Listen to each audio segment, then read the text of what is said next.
Le bazar de Balthazar! Il est de retour! Balthazar est toujours là, c'était toujours le même. Il a toujours sa grosse queue aubergine. Coucou! Pour ceux qui débarquent, cette vidéo est la deuxième d'une série de vidéos dans lesquelles je lis et réagis à Autre Monde, la saga des fantasy de Maxime Chatham. Là, j'en suis au tome 2. Les vidéos sont découpées en parties, qui suivent les parties du bouquin. Et ben là, on attaque la partie 2, voilà. Attention, cette vidéo est pleine de spoils, donc vous êtes prévenus. Place à la lecture. Partie 2. La partie 2 qui s'appelle Le Royaume Urbain. Donc ils ont fait une entrée fracassante sur le territoire de la reine Malronce. Pareil qu'il n'y en a aucun qui est mort. Dans le crash. Il y en a au moins un qui s'est pété la jambe, là, quand même. Ah bah quand même. Donc il y a Tobias qui se réveille, il a un long morceau de bois planté au-dessus de la hanche. Ça, c'est mauvais signe. D'une main, il tira sur le pieu, et de l'autre, il appuya sur la plaie. Peut-être n'y touche pas. D'abord les copains, se dit-il. Les copains d'abord. Ambre et Matt, ils sont juste couverts d'échymos et de griffures. Une sacrée veine qu'on s'en soit sorti avec 3 fois rien, c'est ton amat. Ah, c'est grosse, hein? Oh yeah.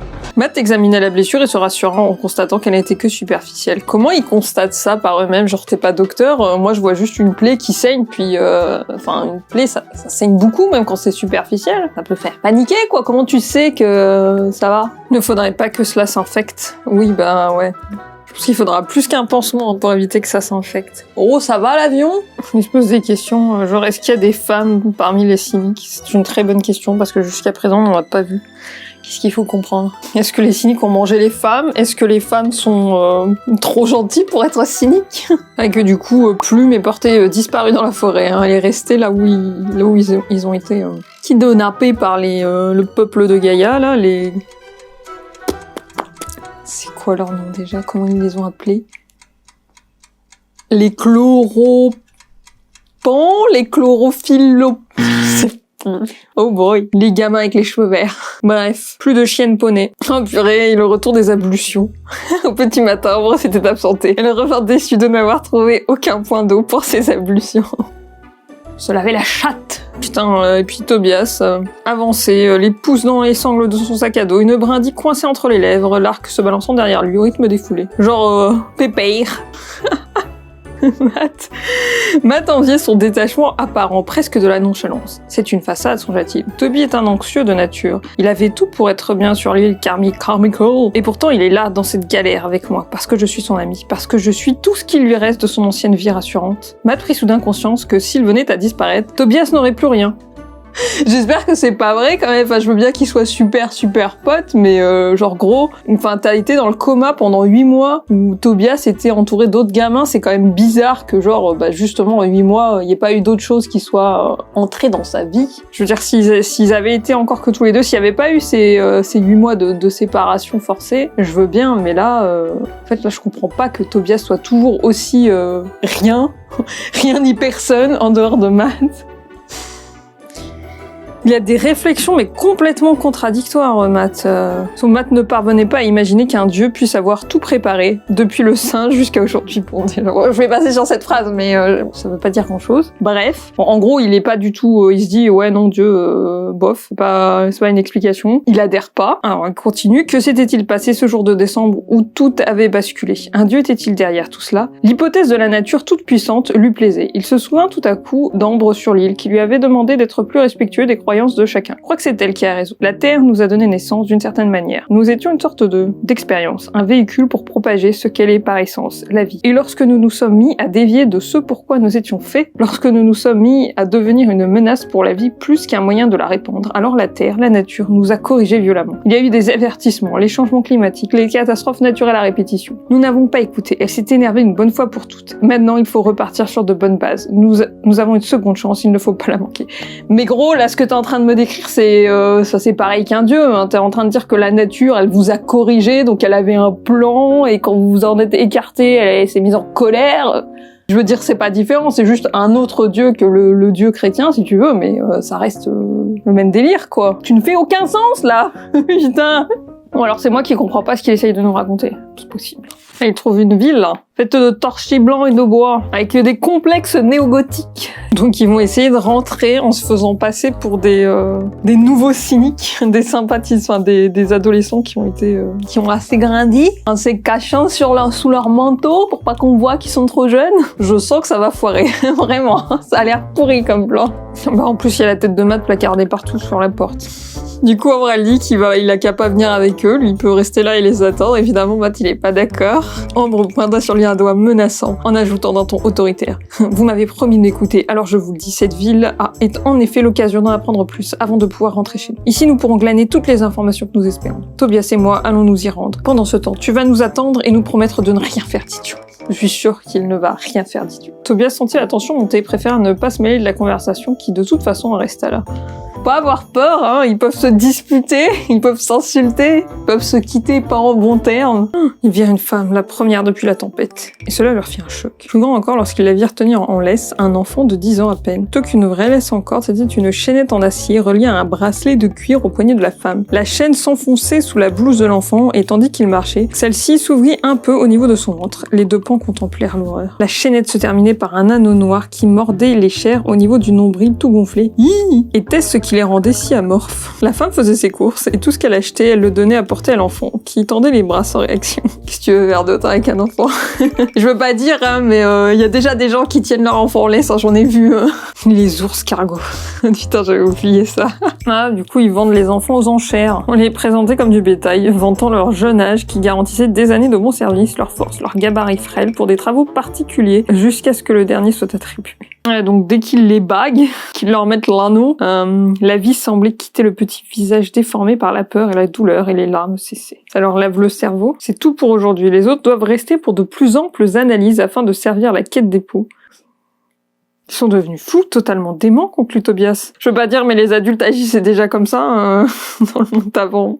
Le trafic d'enfants, c'est pas nouveau. Hein. Oh, le bazar de Balthazar! Il est de retour! Balthazar est toujours là, c'était toujours le même. Il a toujours sa grosse queue aubergine. Oh purée, Newton. Tobias songea une expression que Newton, son ami, employait tout le temps dans ce genre de situation. Quoi? T'as pas une gueule de porte-bonheur? Qui faisait référence à l'un de leurs films préférés, Predator. Oh là, waouh! Qu'était-il advenu de Newton depuis la tempête?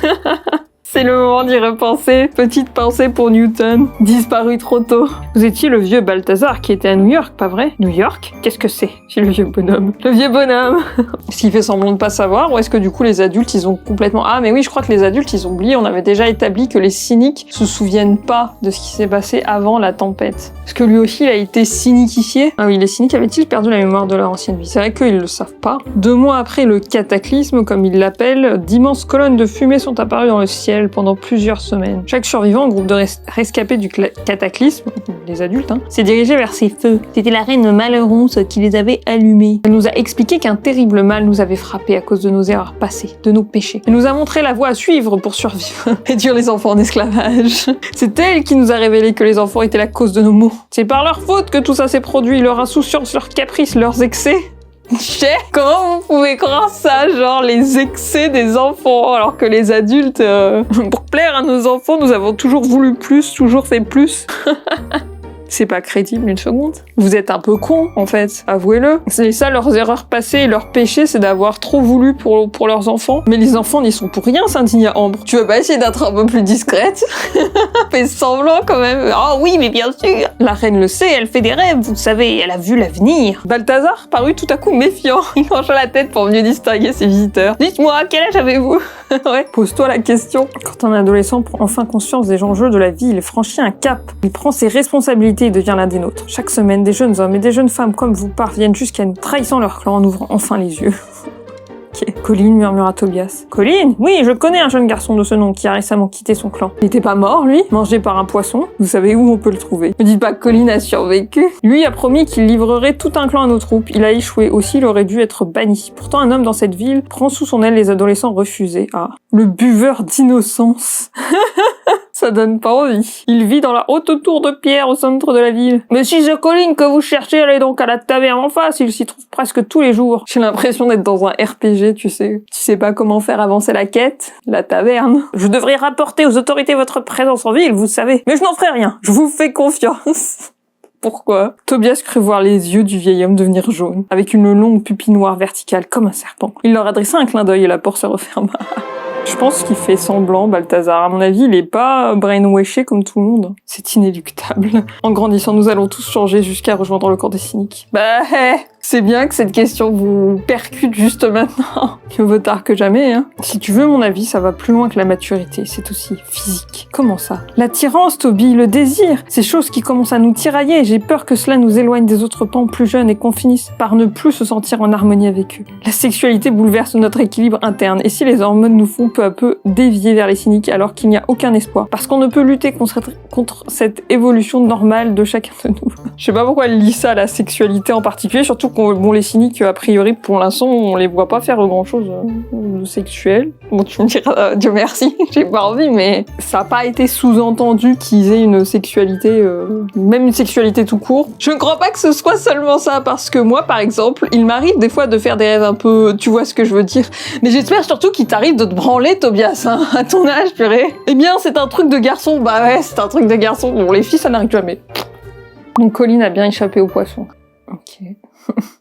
L'anneau ombilical, un truc qui plante dans le vide. Au début, les soldats se livraient à toutes sortes d'expériences sur les enfants qu'ils capturaient. Un jour, un peu par hasard, ils ont découvert que planté dans le nombril, un anneau de leur alliage spécial, qu'est-ce que c'est que cet alliage, je ne sais pas, avec lequel ils fabriquent leurs armes, rendait les pans totalement dociles. Qui est cette reine? C'est elle qui va nous guider vers l'avenir, vers la rédemption. Sans elle, nous ne sommes que des sauvages. Elle a la connaissance, elle sait quoi tout. Ah, ce qui est arrivé et comment défaire cette malédiction qui pèse sur nos épaules. Ah d'accord. Il y a Colin qui est en train de s'apercevoir que non, ils ne se sont pas fait déclarer au ministère en arrivant en ville. Parce qu'ils essayent de faire croire qu'ils sont comme lui, qu'ils ont tourné le dos aux autres enfants. Je vais aller vous dénoncer, ça me rapportera un peu de crédit. Ouais, il est bourré, mais comme une grosse barrique. Il y a un dirigeable méduse qui vient d'apparaître. Ah, c'est le buveur d'innocence qui rentre dans sa méduse mobile. Et Colin se fait pipi dessus. Ça doit être un charmant messier, un charmant bonhomme. Les cyniques ont attrapé Plume. Ils ont attrapé Plume. Bah écoute, c'est pas plus mal, hein, ils te l'ont ramené. Comment était-ce possible? Dans un monde aussi vaste, qu'elle se retrouve juste ici sous ses yeux, était inouïe.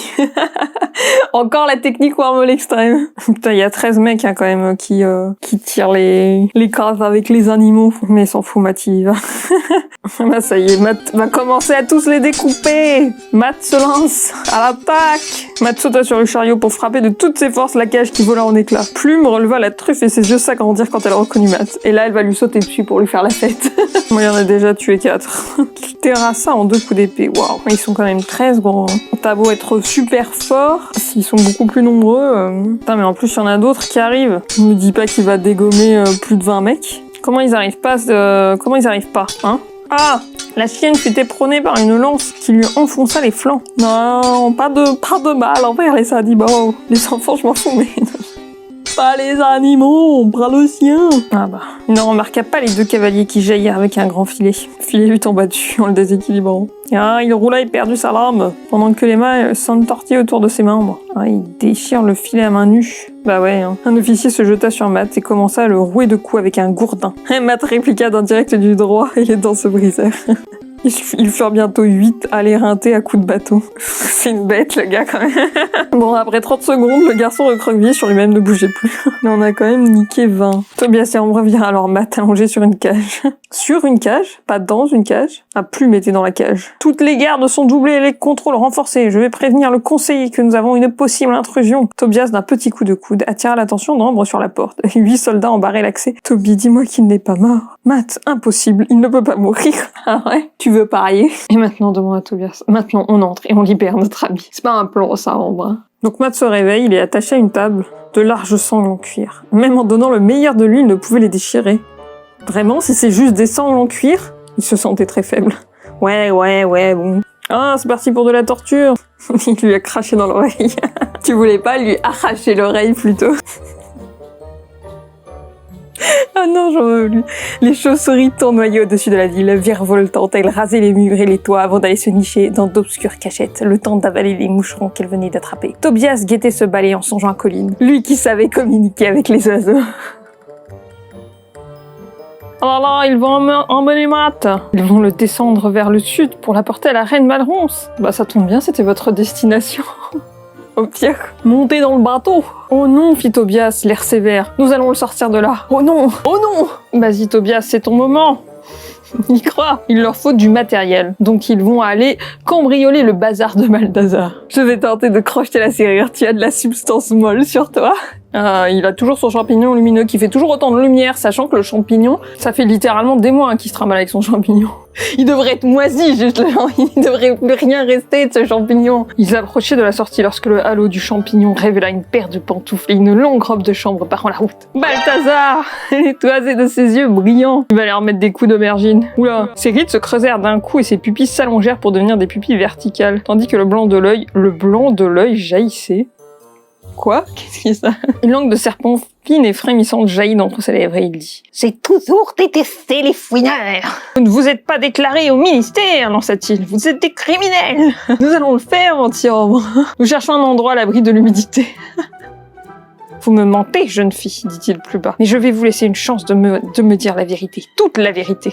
Rien que la vérité. Et alors, nous verrons ce que je ferai de vous. Oh, il est gentil, leur donne un lait chaud. Vous allez nous dénoncer, déplora Tobias d'un toit câblé. Pourquoi le ferais-je? Ah oui, pourquoi? Parce que vous êtes un cynique. Vos parents à tous étaient-ils à ce point indifférents pour que vous ayez une si mauvaise image des adultes? Cela dit, je ne peux vous en blâmer. Quand on constate le manque de curiosité intellectuelle dont ils font preuve désormais, ils ne lisent pas, sauf les conseillers spirituels et leur Bible. Malgré tous les ouvrages riches de savoir qui sont à notre disposition, personne ne les ouvre. Qu'est-ce qui nous casse les couilles avec ces livres? Soudain, Ambre comprit. Vous vous souvenez, n'est-ce pas? Votre mémoire n'a pas été effacée par la tempête. Pardon, je veux dire par le cataclysme. Ah bah quand même. Balthazar se fendit d'un rictus un rictus. Jolie et pertinente avec cela, dit-il. Elle a 15 ans. T'as quel âge, toi? 800 ans? Comment est-ce possible, s'étonna Tobias. Oh, je sais, vous faites de la magie. Tout ce qu'on raconte sur vous à New York était donc vrai. Mon enfant, je vous propose un marché, mon histoire en échange de la vôtre. Cela vous convient-il? Mais ils vont rester là toute la nuit à boire du lait chaud et à papoter avec le mec? Pendant que, je sais pas, le bateau pourrait lever l'ancre d'un moment à l'autre, ça les inquiète pas? Oulala. Disons que depuis toujours, je suis un passionné de ce qui est caché. Je suis devenu neurologue bien avant que vos parents ne naissent, pour très vite m'intéresser. J'ai dit qu'il avait 800 ans. Espèce de vieux dégueulasse. Pour très vite m'intéresser à cette grande partie du cerveau dont on ne sait pas se servir. Ah non, pas encore ça! Non! C'est de la science-fiction basée sur la science des années 90, quoi. Et encore. Oh purée, en plus on apporte les tribus indiennes, chamanes. En définitive, je me suis convaincue qu'il était possible d'utiliser la plasticité de notre cerveau pour en explorer des eaux nouvelles, pour en faire un usage différent. Alors ce n'est pas de la magie, dit Tobias déçu. Certainement pas. Mais est-ce qu'il peut nous parler par contre de ses yeux de lézard? C'est quelle partie du cerveau qu'il a unlock? Ce que j'ai fait consiste à élaborer une gymnastique quotidienne pour améliorer ce rapport. Ça ressemble à un discours de charlatan, à ma sensibilité aux gens, aux interactions et surtout les interactions. Et surtout à la nature m'a permis de survivre au cataclysme. Il a fait de la gym du cerveau pendant des années et du coup, il a réussi à ne pas être cyniquisé, si je comprends bien. Non, c'est vrai, c'est crédible. Vous ne dites pas tout. Vous êtes capable de vous transformer en serpent. C'est genre, c'est que maintenant c'est genre, mais attendez, je me souviens d'un truc. Les choses ont changé avec le cataclysme, dit-il. J'avais une autre passion avant, les serpents. Je passais des heures avec eux enroulés autour de mes bras ou de mes jambes. Ils m'aidaient à me concentrer, à percevoir leurs vibrations. Quoi? Les pauvres serpents! Lorsque l'étrange tempête a frappé cette nuit-là, de grands bouleversements génétiques se sont produits. Au petit matin, non seulement l'ouragan m'avait arraché à ma ville pour me transporter sur des centaines de kilomètres jusqu'ici, mais en plus, j'étais différent. Mes serpents n'étaient plus là. Ils étaient en moi. Mais genre, tu vas me dire que du coup, ce que Matt avait vu donc avant la tempête, ben non, c'était juste un effet de son imagination. Donc la grosse aubergine qu'il a vue, c'était quoi? C'était juste un serpent qui se baladait dans le fondement du lieu. Ça servait à rien, franchement, de nous faire tous... C'est nous faire croire que le mec, il était magique avant. Tout ça pour nous dire qu'il était pas magique. Qu'en fait, juste en regardant quelqu'un dans les yeux, il arrive à lui faire croire qu'il a des yeux de serpent. Le mec à la cape rouge, donc le conseiller spirituel de la reine, s'appelle Eric. Je sais pas, c'est tellement pas un nom de méchant. Il est cruel et fanatique. J'adore parce que c'est Ambre, du coup, qui le mec essaye de les dissuader d'essayer de sauver Matt, parce qu'il leur dit que c'est foutu. Que s'il est entre les mains d'Eric, le cruel fanatique, il est perdu. Et c'est Ambre qui s'énerve en mode « Je l'abandonnerai pas, on est l'alliance des trois, rien ni personne ne saurait nous séparer, ne gaspillez plus votre salive !» Et Tobias, son meilleur ami depuis l'enfance, Il a rien à dire, quoi. Je pense que ça aurait été mieux que ce moment appartienne à Tobias, tu vois. What the fuck. Il lui pose des questions sur le buveur d'innocence. Il lui demande du coup, est-ce que c'est un proche de la reine? Non, certainement pas. Le buveur d'innocence ne travaille que pour lui-même. Il fait alliance parce que ça l'arrange, bien qu'il n'aime pas la reine. Alors lui aussi a encore sa mémoire, suppose Ambre? Je ne pense pas. Mais il existe d'autres choses que la connaissance et la mémoire pour ne pas être une coquille vide. Comme quoi? Balthazar prit une profonde inspiration avant de répondre du bout des lèvres. La perversion, un être rempli de vices, n'est pas une enveloppe que l'on peut remplir aisément avec autre chose. Ces vices prennent trop de place et sont tenaces. Oui, il a quand même perdu la mémoire, mais il était ultra pervers, donc il est pas assez con pour se laisser manipuler par la reine. Je crois que c'est ça qu'il faut comprendre.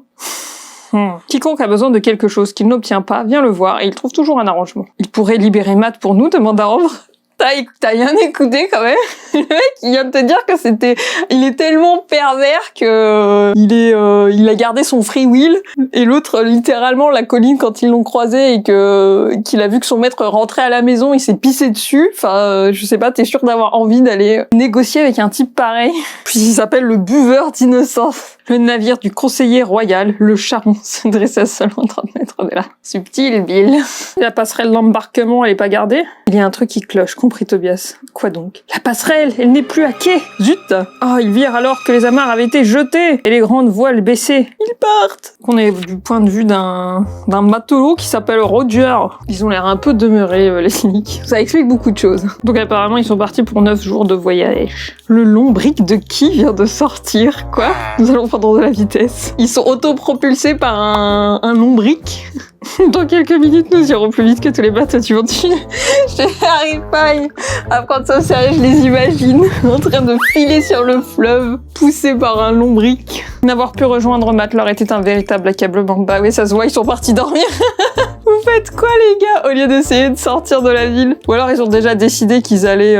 Non, ils ont pas décidé. Alors on fait quoi?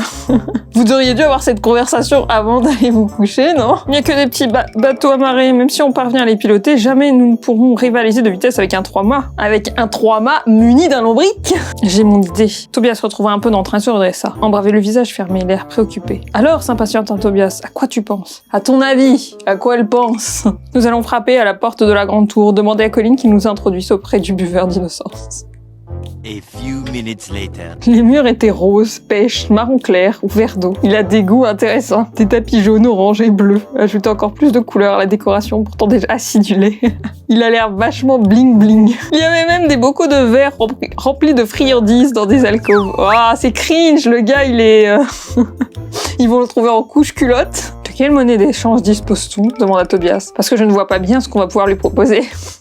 Votre innocence. Pénétrèrent dans une longue pièce couverte de velours violet et de coutures aux reflets dorés, au fond de laquelle trônait une petite table et un grand fauteuil dont le dossier s'élevait à plus de 3 mètres. Un homme tout sec qui était vautré, une fine moustache blanche au-dessus de la lèvre supérieure, des yeux très rapprochés, par un nez beaucoup trop fin, un front haut qu'arrêtait une coiffe rouge semblable au chapeau des cardinaux.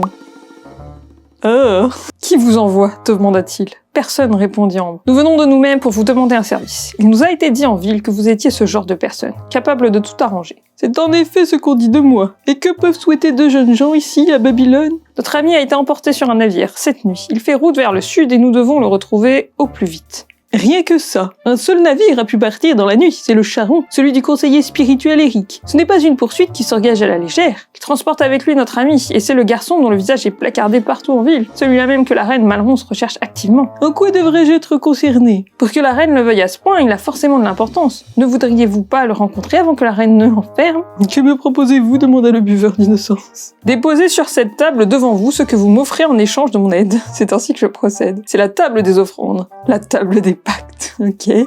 Vous nous aidez à rejoindre le bateau et à récupérer Matt. Ensuite, nous répondrons à toutes vos questions. Ce sera autant de renseignements précieux que vous pourrez monnayer en ville. Me déclarer ouvertement contre Malronce? Ah, quelle brillante idée, ironisa-t-il. C'est tout ce que nous avons. Mais si la reine le veut tellement, c'est bien qu'il sait quelque chose, n'est-ce pas? Je ne prends pas de si gros risques sans garantie. Nous n'avons rien d'autre, fit Ambre d'un ton implorant. Soudain, le buveur d'innocence bondit de son trône et approcha des 2 adolescents qu'il contourna en les jaugeant comme de la marchandise. Puis, vif et déterminé, il attrapa Ambre, qui l'assit sur la table. Voilà qui est bien mieux, tu rien, va-t-il. C'est-à-dire que non. Quoi, panique à Ambre? Moi? Vous me voulez moi? Comme esclave? Non, bien sûr. Je ne propose que des marchés qui peuvent être conclus. Je ne suis pas stupide. Qu'est-ce que ça veut dire, ça? Je vous propose mon aide pour retrouver votre ami en échange de vous. Je vois pas la différence. Qui aurait pu prédire? Qu'est-ce que ça veut dire? S'énerve à Tobias en approchant du buveur d'innocence. Allons, mon garçon, insiste à l'homme, tout mielleux. Tu n'as qu'à sortir. Colline va te faire visiter la tour pendant que ton ami et moi trouvons un terrain d'entente. Comment Tobias, il se fait, genre, jeter, mais même par les méchants, quoi. Tu n'as aucun intérêt. Va-t'en. Donc Tobias s'en va, il la laisse probablement se faire violer, je ne sais pas. Est-ce qu'on va savoir ce qui se passe sur cette table? Qu'est-ce qui se passe? Bon, on n'arrive pas, je sais pas s'il faut comprendre qu'elle s'est fait violer ou qu'elle a accepté que à un moment donné ça arrive. Quand il la retrouve, Ambre était sur le seuil, les bras croisés comme pour se protéger. Elle n'exprimait rien, ni peine, ni joie. Tobias chercha une raison d'être soulagé en la scrutant. Il croisa son regard, mais elle baissa les yeux. Alors le cœur de Tobias se serra, s'enfonça tout au fond de sa poitrine, comme dans un petit coffre trop étroit. Je se sentis mieux immédiatement, moins vulnérable, moins proche d'Ambre aussi. Qu'est-ce qui se passe? C'est quoi cette réaction? C'est une réaction normale? Qu'est-ce qui se passe? C'est le choc est si fort qu'il prend de la distance? Il sort de son corps? Je ne sais pas. Après cela, Ambre allait-elle changer, devenir une cynique petit à petit? Si c'est l'innocence qui les garde sains d'esprit, ouais, effectivement, j'imagine que plus t'arrives des choses traumatisantes. Tobias voulut poser sa main sur l'épaule d'Ambre pour la réconforter, mais celle-ci se dégagea aussitôt. Comment te sens-tu? Demanda-t-il. Tu veux en parler? Non. Nous n'en parlerons pas. Nous n'en parlerons jamais. Et à partir de maintenant, toi et moi allons considérer qu'il ne s'est rien passé. Ok. Oui, du coup, ils vont rattraper le bateau à bord de la pieuvre méduse. De la pieuvre méduse. De la montgolfière méduse. Tobias qui pose tranquillement ses questions. Comment obligez-vous la méduse à prendre la direction de votre choix? Gros, le mec, ça se trouve, il vient de violer ton ami, tu sais pas, et t'es là en train de papoter tranquillement avec lui de sa super montgolfière méduse. Allô? Non mais allô, quoi. Qu'est-ce qui va pas dans ta tête? D'accord, vous avez décidé que vous étiez obligé de vous associer à ce type pour sauver Matt, mais t'es pas obligé de lui taper la conversation, à moins que tu prévois de le balancer par-dessus bord pour prendre le contrôle du vaisseau. Pour la première fois, Tobias se mit à douter. Il ignorait tout de ces dangers et obstacles qu'évoquaient leurs pilotes. N'étaient-ils pas en train de voler vers leur propre perte? Il observa Ambre qui fixait l'horizon déterminée. Elle est loin à l'intérieur d'elle-même, son château, Tobias, tentant par tous les moyens de vivre avec son sacrifice. L'aventure n'avait décidément rien de fourri. Ouais, c'est décidément. Il a l'impression d'être un petit peu, comment dire, c'est un petit euphémisme quand même. Je veux dire, la meuf, elle vient de se faire violer, je crois. J'arrive toujours pas à intégrer en fait là tout ce qu'il me raconte, ça me passe au-dessus de la tête parce que j'ai encore bugué. L'histoire te prépare pas du tout à ce genre de trauma. Et en plus, c'est en mode, décidément, c'est pas très drôle tout ça. Oh non, c'est sûr. Putain, j'espère qu'elle s'est pas vraiment fait violer, quoi. Je sais pas, elle a dû passer un pacte peut-être pour un futur pas enviable, mais j'espère que c'est pas arrivé quand même. Parce que là, si l'auteur il traite ça comme ça, franchement, je ne lirai pas le tome 3. Ah putain, après c'est la 3e partie.